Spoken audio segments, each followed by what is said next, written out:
আজকে আমরা গেন্দাগঞ্জ অনুগ্রহ মন্ডলী গেন্দাগঞ্জ গ্যারেজ চার্চ আমরা এখন কলোনির উদ্দেশ্যে সেখানে আমাদের একটা মিনি কনফারেন্স রয়েছে।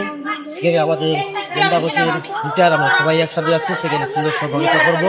সেখানে আমাদের সুন্দর নাচ গান হবে এবং বিভিন্ন ধরনের প্রোগ্রাম। আমরা যাচ্ছি আমাদের আদরণীয় এমএলএ সাহেবের বাড়ির পিছনে যে আমাদের কলোনিতে একটা চার্চ রয়েছে, সেখানে আমরা আমাদের প্রোগ্রাম সফল হওয়ার জন্য আমরা সবাই একসাথে ঐক্যবদ্ধ হয়ে আমরা আজকে এখানে আমরা এইমাত্র কলোনিতে এসে পৌঁছেছি আমাদের এমএলএ সাহেবের বাড়ির পিছনে। আমাদের প্রোগ্রাম এখন শুরু হয়েছে। আসুন আমরা কিছু দৃশ্য আপনাদেরকে আমরা দেখাবো, যেটা ভিতরে আছে বাইরেও রয়েছে।